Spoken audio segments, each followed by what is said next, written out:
সব শেষ মানুহ পাগল হৈ যাব এতিয়া বানপানীৰ পাছত সব খতম 100 বছৰ 200 বছৰৰ যি ইনকাম কৰিছিলে সব শেষ হৈ গ'ল মানুহ পাগল হৈ গৈছে সব শেষ খতম সব খতম শেষ ইমানে শাস্তি খাইছে কত হাঁহ কুকুৰা সেইবোৰতো উঠি গ'ল বাদেই দিলো বাৰু কি হ'ব বা বিলাই মানুহখনৰ দিন ब्रह्मपुत्रा की वजह से नहीं है फ्लड नागालैंड के बॉर्डर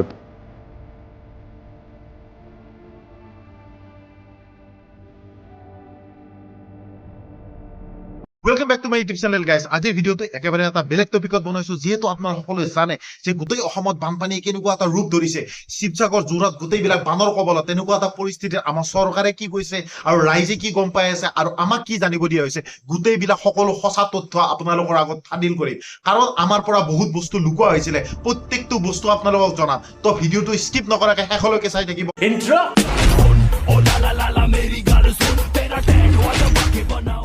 যেহেতু আমি শিৱসাগৰ আৰু যোৰহাটত মেইন জাগাত গৈছো গ্ৰাউণ্ড জিৰোত গৈছো মেইন ৰিয়েলিটি দেখিছো তাতে চন্ন বিচন্নকৈ আমি ঘূৰিছো গোটেই লগ বন্ধুৱে লগ হৈ কেনে এটা টিম বনাই কেনে গোটেই অঞ্চল পৰিদৰ্শন কৰিছো তাৰ পিছত মই আপোনালোকৰ আগত এই ভিডিঅ'টো দিবৰ কাৰণে চেষ্টা কৰিছো তো ভিডিঅ'টো স্কিপ নকৰাকৈ শেষলৈকে চাই থাকিব সব শেষ মানুহ পাগল হৈ যাব এতিয়া বানপানীৰ পাছত সব খতম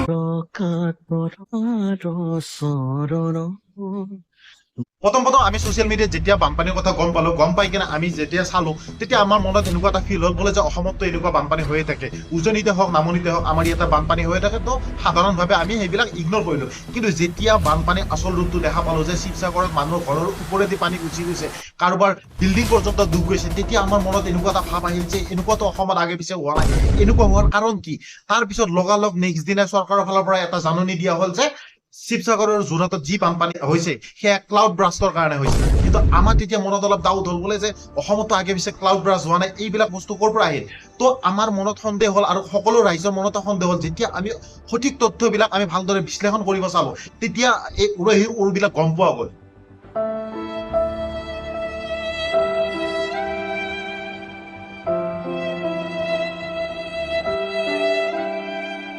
বৰ্তমান শিৱসাগৰৰ যোৰহাটত যিটো বানৰ পৰিস্থিতি হৈছে অসমত আগে পিছে কোনোদিনে এনেকুৱা বানৰ পৰিস্থিতি হোৱা নাই আগতে অসমত কোনোদিনে এনেকুৱা ভয়ানক বানপানী হোৱা নাই 1 ঘণ্টাৰ ভিতৰত গোটেই মানুহৰ ঘৰ ডুবি গৈছে মানুহ যদি কোনোবা ভাত খাই আছে ভাত খাই কেনে হাতখন ধুব সময় পোৱা নাই আমি গ্ৰাউণ্ড জিৰোত গৈছো গৈ কেনে আমি তাত দেখিছো আমি এটা টিম হৈ কেনে গৈ কেনে তাতে যিটো পৰিদৰ্শন কৰিছো সকলো মানুহ আচৰিত হৈ যাব যিবিলাক মানুহ তাত জীয়াই আছে তেওঁলোকে কেনেকে জীয়াই আছে সেইটো তেওঁলোকেহে জানে বোকা এটা ঘৰৰ মানুহৰ চিলিং পৰ্যন্ত পাইছেগৈ নেপালী হুটি নামৰ যিখিনি ঠাই আছে য'ত নেকি বানে একেবাৰে বিধ্বস্ত কৰি পেলাইছে সেই নেপালী হুটিৰ চাইডতে আছে দিখৌ নৈ সেই দিখৌ নৈৰ চাইডতে আছে নাগালেণ্ড বৰ্ডাৰ আৰু সেই নাগালেণ্ড বৰ্ডাৰ যিবিলাক নাগালেণ্ডৰ পাহাৰ আছে তাতে অবৈধ কয়লা খননৰ কাম অত বছৰেদি হৈ আছিলে নৈ পাৰ খান্দি শেষ কৰি পেলাইছে ইয়াৰ উপৰি বাগান সকলো বিধ্বস্ত কৰি পেলাইছে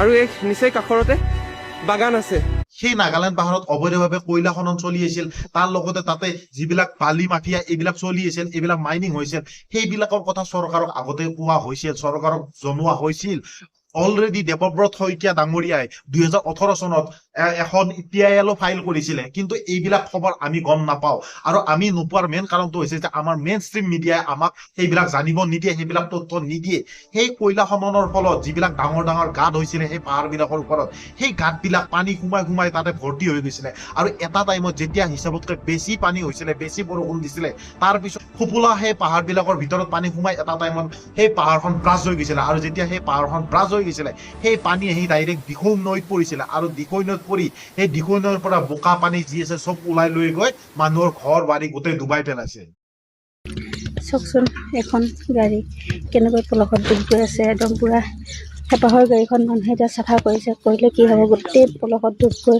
অৱস্থা বেয়া কেনেকৈ ডাং খুৱাই লগাই দিছে সেইখন চাওকচোন সেইখন সকলো মানুহৰ মনতে এটাই প্ৰশ্ন হ'বলৈ যে ইমান পানী আৰু ইমান বোকা ক'ৰ পৰা আহিল তাৰ মেইন এনচাৰটো হৈছে যে অবৈধভাৱে অত বছৰেদি যিমান কয়লা খনন হৈছিলে যিমান বালি মাফিয়া তাতে বালি টানি আছিলে শিল মাফিয়া শিল খান্দি আছিলে তাৰ গোটেই এইবিলাক এটা ৰূপ ওলাই পৰিছে যে গোটেই পাহাৰখন ফোপোলা কৰি পেলাইছে। তাৰ ফলত পানী জমা হয় এটা টাইমত সেই পাহাৰখনে লোড ল'ব নোৱাৰি গোটেই পাহাৰখন ব্ৰাছ হয়। তাৰ পৰা গোটেই পানী শিল গোটেই নমাই আনিছে, আনি কিনে ডাইৰেক্ট দিখৌ নৈত পৰিছে। দিখৌ নৈৰ পৰা গোটেই বোকা পানী উঠাই লৈ আহি মানুহৰ ঘৰ দুৱাৰ গোটেই ডুবাই পেলাইছে। এটা দুটা নহয়, ৰাতিপুৱাৰ পৰা 5টা ঘটনা ওপৰ দেখিলো। মানুহৰ কথা বাদেই দিলো, মানুহখিনি কিমান শাস্তি খাইছে সেইটো ক'বলৈ নাযাওঁ। কিন্তু কথা হ'ল এইটোৱে, ছাগলীবোৰে ঘাঁহ খাব নেপায়। এই পানী বাৰিষাত কম বয়সতে প্ৰতিজনী ছাগলীয়ে বিনাশ কৰি দিছে আৰু গৰু 4জনী বিনাশ কৰিলে বৰ্তমানলৈকে। কিমান দুখৰ কথা ভাবকচোন। ইমানেই শাস্তি খাইছে, কত হাঁহ কুকুৰা সেইবোৰতো উঠি গ'ল, বাদেই দিলো বাৰু।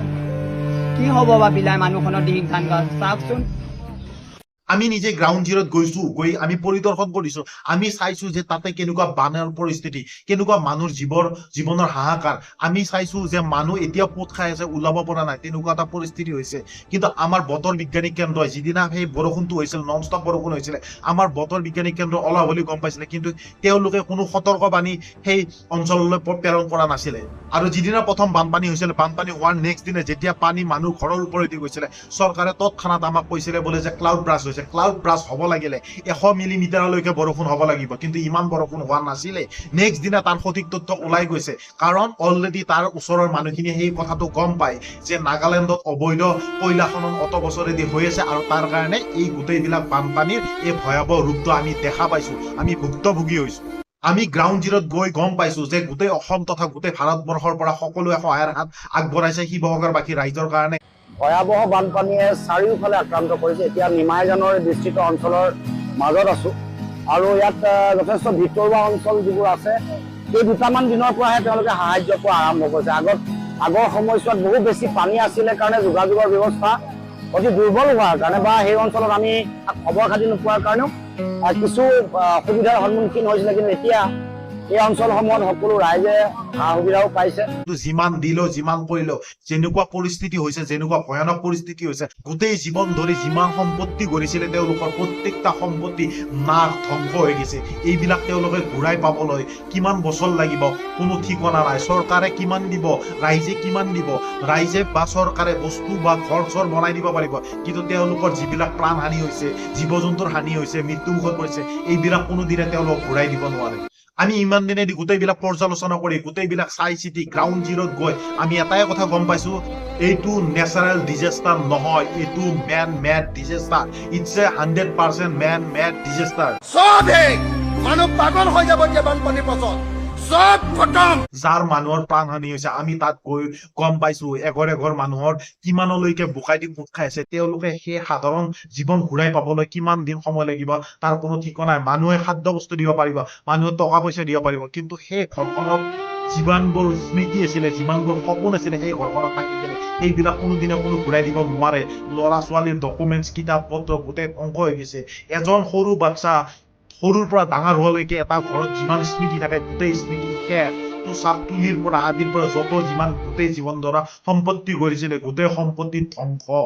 আমি জীৱনত বানপানী বহুত দেখিছো, কিন্তু এনেকুৱা বানপানী জীৱনত কেতিয়াও দেখা নাই। মানুহৰ লগত কথা পাতিছো, আমি সুধিছো বোলে দাদা বানপানী পৰিস্থিতি কেনেকে আৰম্ভণি হৈছিল। তেওঁলোকে কৈছে বোলে দাদা মই যেতিয়া মাৰ লগত ভাত খাই আছিলো, ভাত খাই থকা অৱস্থাত মই মাক কৈছো বোলে মই বাহিৰত হাতখন ধুই আহো। মই যেতিয়া বাহিৰত হাতখন ধুব গৈছিলো, ধুব যোৱাৰ লগে লগে দেখিছিলো যে চোতালত অকমান পানী আহিছে। পানীখিনি অহাৰ লগে মই মাক আহি কলো বোলে যে মা বৰষুণ দিছে কিন্তু চোতালত পানী ইমান কিয় আহিছে। তেতিয়া মায়ে লগ কৈছে বোলে যে কিয় বা আহিছে। মই বাহিৰত ওলাই গৈ সেই পানীখিনি চাই ভিতৰত আহি পোৱা নাই, মোৰ ঘৰৰ ভিতৰত পানী সোমাই গৈছে। তাৰপিছত মাক কৈছো যে কাপোৰ বান্ধিবৰ কাৰণে মা হাত ধুবই পোৱা নাই, গোটেই ঘৰ ফিলাপ হৈ গৈছে। তেনেকুৱা এটা পৰিস্থিতি। কালি এই স্কাৰ্টটো পালোঁ, এই স্কাৰ্টটো পিন্ধিয়ে আজি ঘূৰি ফুৰিবলগীয়া হৈছে ৰাইজৰ আগত।